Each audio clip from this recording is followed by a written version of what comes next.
Hi friends, it is I, Chad Jasmine, and welcome to day 7 of the 50-day superhuman body and mind transformation challenge. Today, we are discussing sound.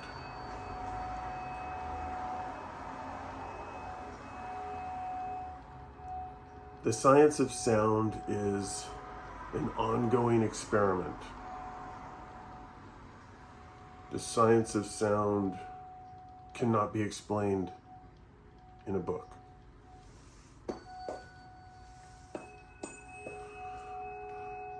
The science of sound must be heard.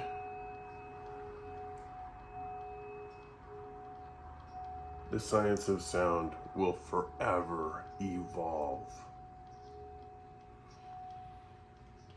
With all that said, the importance of wave, pattern, frequency, and vibration of sound turns out to be very medicinal to all living things. Let's do 9 breaths.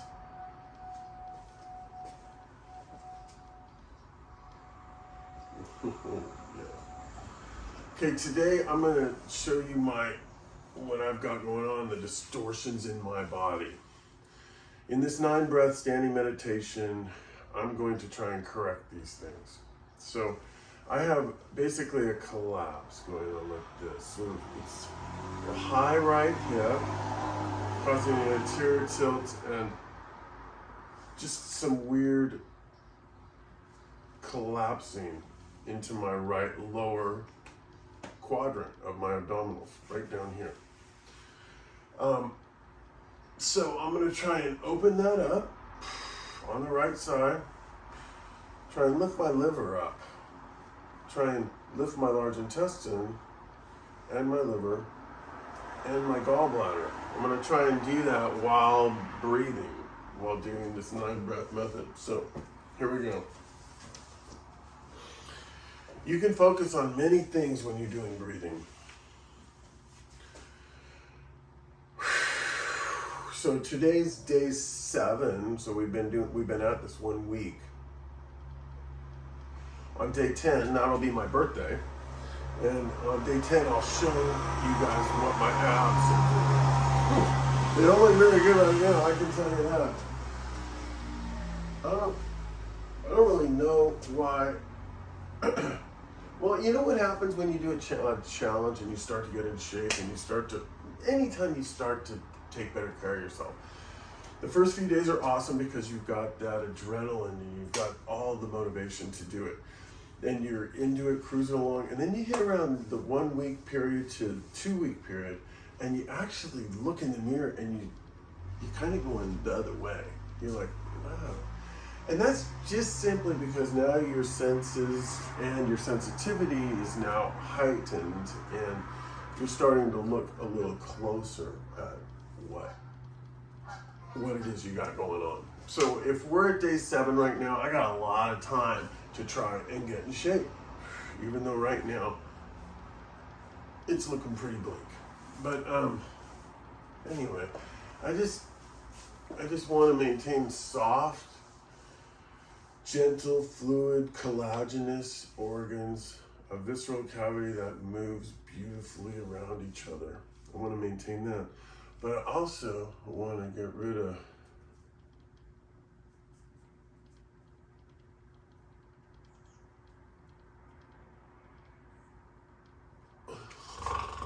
some of that, some of the jiggly, fat little stuff. And fat's fine.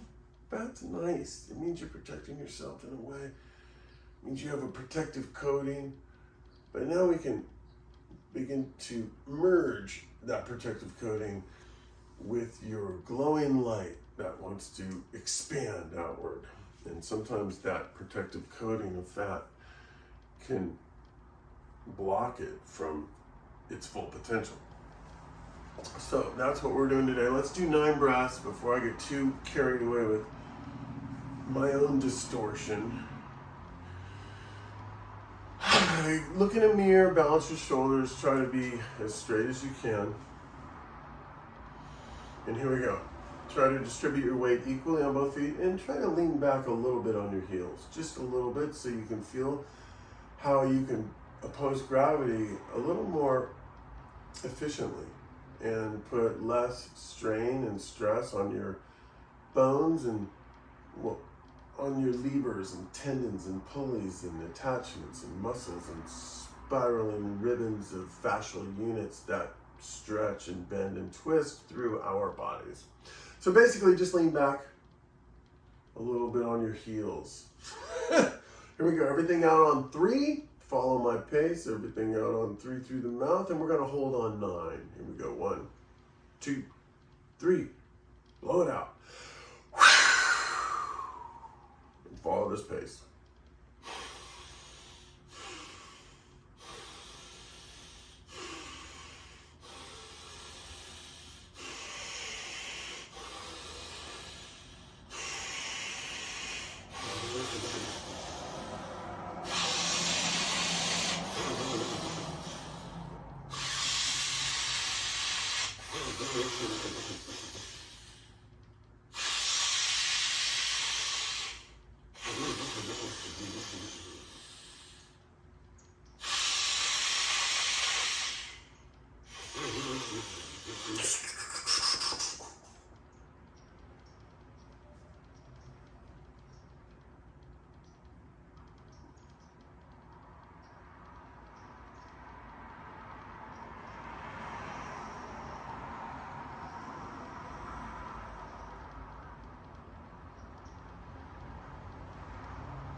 Remember, as you hold, enjoying that hold. Remember, it's not a contest. Every breath you take is perfect. There's no going back. It has to be perfect. So rather than holding your breath till you're gasping for air, hold your breath until you can have the perfect, eternal exhale. Listen to your own body, not to the expectations or judgments of anyone or anything or any breathing coach or any methodology. Listen to you. Slowly exhale sounds like this.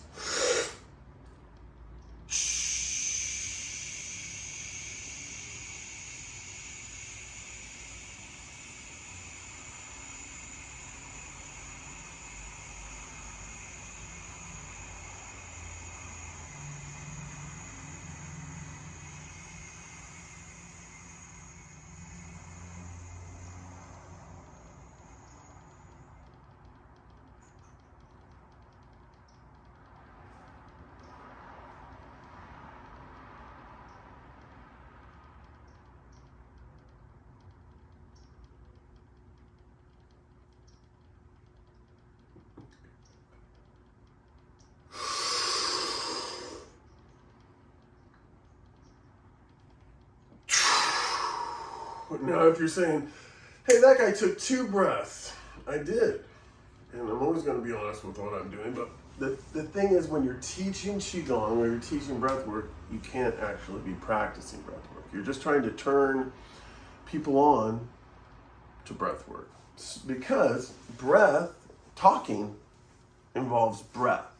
And you never want to hurt yourself by trying to talk a lot when you have no oxygen or you have nothing left in your lungs. You need to talk when your breath is comfortably full. That's when you teach. That's when your voice is the best. So when I'm teaching Qigong or I'm teaching breathing, don't look at me like hey, he's not doing what he says he's doing because I'm trying to tell you. That's how it works in a video. Now, I do videos where I don't say a word and I just practice. And that's good because you can hear me breathing and you turn up the volume and just follow along with the movement and you hear the breath. And that's my favorite way to teach, by not talking.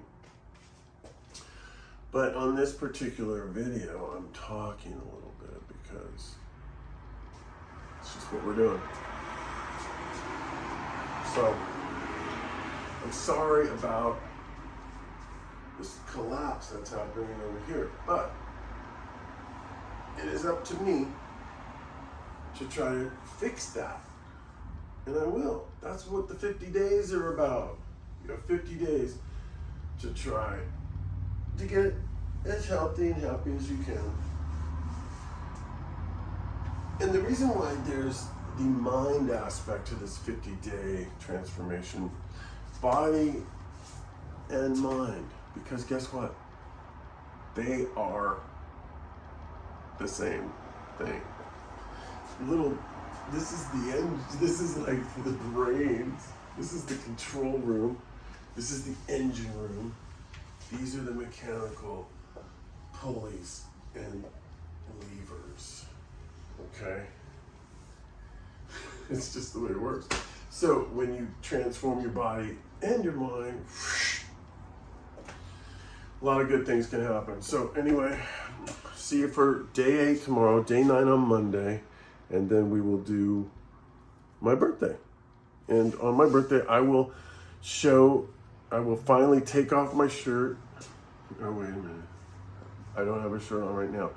But on Monday or Tuesday, that's my birthday, I turn 60. 60 years old, dude. But I would not change a thing about the 60 because I fell in this time period, 63, you know. I fell in this time period with records. Your grandfather's 78s.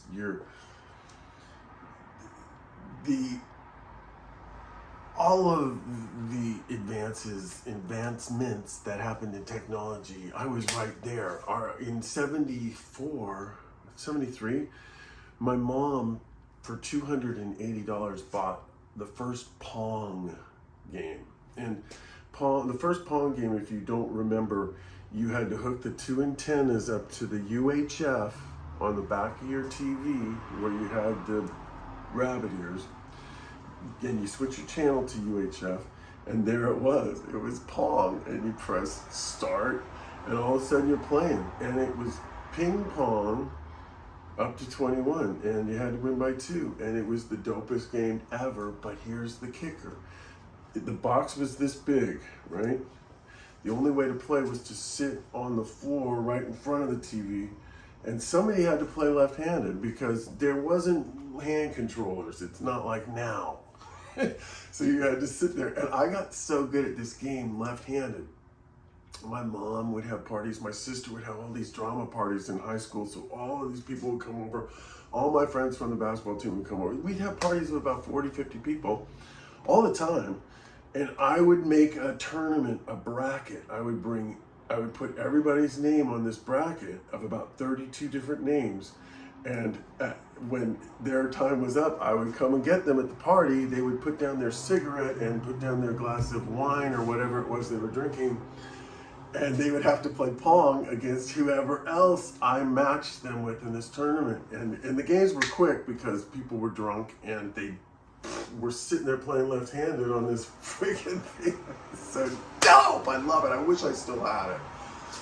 God, I wonder if I could find one of those on eBay. But anyway, the tournament would happen. It would go to narrow down. There would be 8 people, 4 people, 2 people. And at the end of the night, after everybody went through the tournament, I would end up usually playing one of my buddies who would come over after school and play this game with me. But I always had to play left-handed. And that's why I got good at, I think, probably something to do with my left hand. But what I'm talking about is being 63. I got to play Pong left-handed, and then I got to get my, Odyssey game, my Sega Atari, my Intellivision, and my finally Sega Genesis and PlayStation was born, and I still play 2K now. So you can take the kid out of the video games, but you can't take the video games out of the kid. No, I don't know what happened, but I got to go 78s, LPs, 33s, 45s, cassettes, 8-track, all of it. First CD came out, everybody was like, what the fuck? Photography, everybody was like, what, digital negatives? There's no such thing as a digital negative. But turns out they figured out a digital negative plan, right? Somebody just walked by, and I'm not embarrassed because I shoot this Jasmine TV every day. Every day. I'm a producer. Anyway, listen, thank you for joining me on these challenges, these days where I share stuff. But some days, like I said, I'm just going to ramble because you need a lot of content if you're doing a 50-day challenge. All right, I love you. And my editing is pretty fly, though. It's just all the fast stuff that I do, all the effects. You're fucking blown away right now. I know you are. See, because watch. I love you.